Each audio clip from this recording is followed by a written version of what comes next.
चुप रहना यानी मौन रहना। जो लोग ज्यादा चुप रहते हैं वह लोग अपने भीतर के असीम शक्तियों को समझ पाते हैं। गौतम बुद्ध के अनुसार मौन की शक्ति इतनी ज्यादा है कि वह हमारे अंदर के सारे तनाव, सारी की सारी चिंता और भय को खत्म कर देता है और लोगों के बीच हमें एक होशियार और आकर्षित मनुष्य बना देता है। एक बार गौतम बुद्ध अपने आश्रम में अपने सभी शिष्यों को शिक्षा दे रहे थे कि दुनिया की सबसे तेज झुर्री हमारी जबान है और दुनिया के सबसे खतरनाक हथियार हमारे शब्द है, जो बिना किसी का खून बहाए लोगों को अंदर ही अंदर मार सकते हैं। हमारे शब्द हमारी ताकत हो सकते हैं उसी के साथ, लेकिन यह हमारी सबसे बड़ी कमजोरी भी हो सकते हैं अगर हमें नहीं पता कि कब, कहां और क्या और कितना बोलना है। यदि हम सही समय पर सही इरादे के साथ सही शब्दों का प्रयोग करते हैं तो यह हमें एक सफल व्यक्ति बनाता है, लेकिन अगर हम सही समय पर सही इरादे से सही शब्दों का इस्तेमाल नहीं करते तो यह हमारे जीवन को नर्क से बदतर बना सकता है।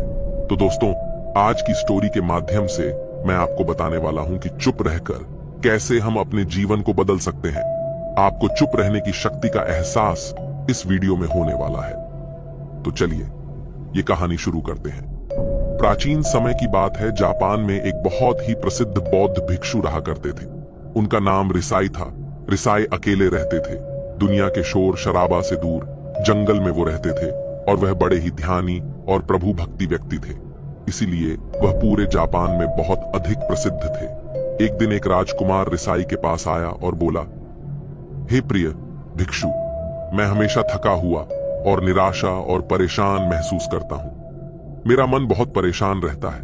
हालांकि मेरे पास सब कुछ है, दौलत, शोहरत, सुख सुविधा जो हर व्यक्ति चाहता है या पाने की इच्छा करता है, लेकिन फिर भी मेरे अंदर इतनी अशांति और चिंता क्यों है?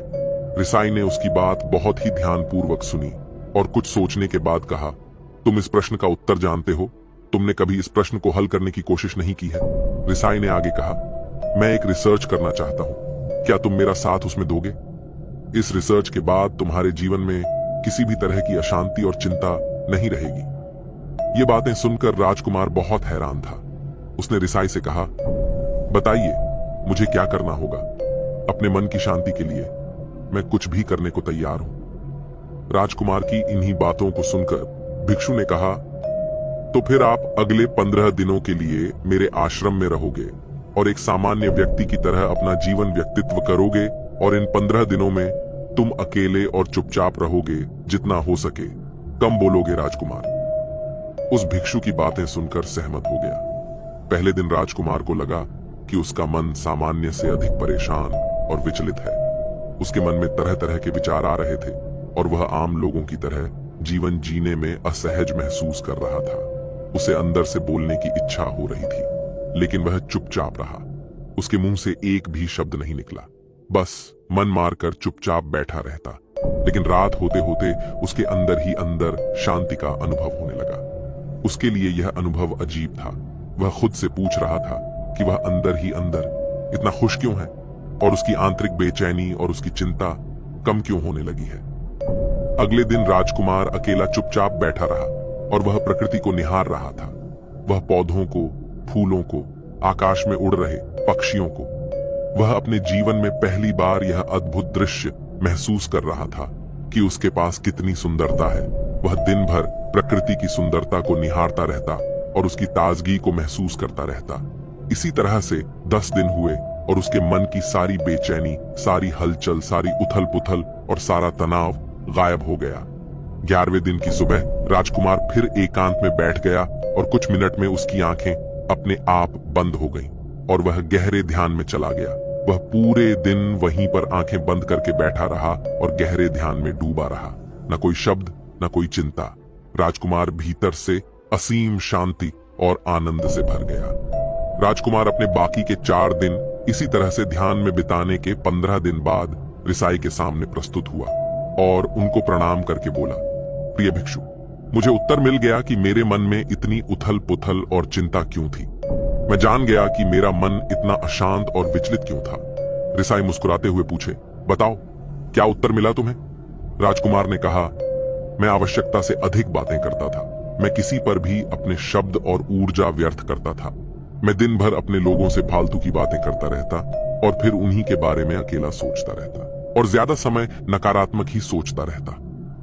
इस तरह मैं बस अपना समय बर्बाद कर रहा था। ज्यादा बोलने और नकारात्मक सोचने की वजह से मेरा मन अशांत और बेचैन हो रहा था और इसी वजह से मैं किसी भी काम को ठीक से नहीं कर पा रहा था, जिसकी वजह से मैं हर काम में असफल होने लगा। और फिर इन्हीं लगातार मिलने वाली असफलताओं की वजह से ही मैं और भी उदास और चिड़चिड़ा हो गया था। इन्हीं सभी चीजों की वजह से मेरा जीवन नष्ट हो रहा था। लेकिन यहाँ पर बीते हुए 15 दिन मेरे लिए पूरी तरह से अलग थे। मुझे कुछ अलग ही एहसास यहाँ पर हो रहा था। मुझे ऐसा लग रहा था कि मैं अपना पूरी तरह से जिंदगी जी रहा हूँ, लेकिन इससे पहले मैं अपना जीवन गलत तरीके से जी रहा था। और मैंने यह भी सीखा कि हमें सिर्फ ध्यान करने की जरूरत नहीं है, ध्यान अपने आप होता है जब हम शांत और मौन होते हैं। ध्यान के पिछले कुछ दिनों के दौरान मैंने जो पहली चीज सीखी वह यह है कि मनुष्य के जीवन की सबसे महत्वपूर्ण चीज स्वयं को जानना ही है। यह सुनकर रिसाई ने कहा, सिर्फ तुम ही नहीं, दुनिया में ज्यादातर लोग जरूरत से ज्यादा बोलते हैं। आज भी लोग ज्यादातर समय केवल एक दूसरे को नीचा दिखाने के लिए ही बोलते हैं। कुछ लोग ना चाहते हुए भी बातें करते हैं और अपना जीवन बर्बाद कर लेते हैं। रिसाई ने राजकुमार को चुप रहने का महत्व समझाते हुए कहा, एक बार गौतम बुद्ध से उनके शिष्यों ने पूछा, प्रिय बुद्ध, आप ज्यादा समय चुप क्यों रहते हैं? बुद्ध ने कहा, क्योंकि चुप रहने से व्यक्ति अंदर से आनंद शांति की गहराइयों में होता है। मौन अपने भीतर की ओर उतरने की पहली सीढ़ी है। मौन के बिना स्वयं को जानना असंभव है। स्वयं को जानने और समझने का पहला नियम है कि मौन हो जाओ। उतना ही बोलो जितना अत्यंत आवश्यक हो। बेफिजूल की बातें करना छोड़ दो। तुम अचानक पाओगे कि 90% से भी ज्यादा लोग व्यर्थ ही ज्यादा बोलकर अपना समय बर्बाद कर रहे हैं। न बोलने का कोई भी नुकसान नहीं है, लेकिन यदि आप ज्यादा बोलते हैं तो आप अत्यधिक गलती कर देते हैं। अगर व्यक्ति कम बोलना शुरू कर दे तो दुनिया की 90% मुसीबतें कम हो जाएंगी, झगड़े फसाद कम हो जाएंगे, उपद्रव कम हो जाएंगे। अगर लोग चुप रहना सीख लिए तो संसार की बहुत सारी समस्याएं हैं, बहुत सारा उपद्रव सिर्फ बोलने से पैदा होता है। सारी बात मौन सीखने की है। जब तुम नहीं बोलते तब तुम एकांत में अकेले हो गए, भीड़ में भरे बाजार में खड़े होकर भी नहीं बोलते, हिमालय की शिखर में पहुंच गए। जिसे मौन की कला जान ली वह भीड़ में भी अकेले होने की कला जान लेता है।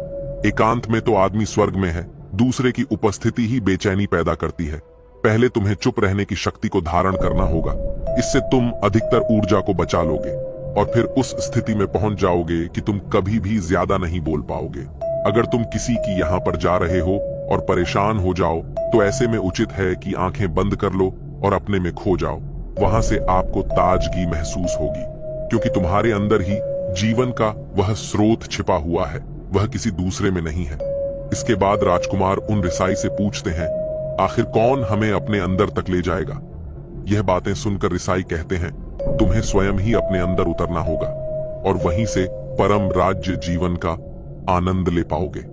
आनंद का यहीं से जन्म हुआ है, यहीं से तो मौत में डूब जाओगे, यही तुम्हारा सूरज उदय होगा और यहीं से अस्त होगा। इसी प्रकार तुम बार बार चुटकी लगाओ।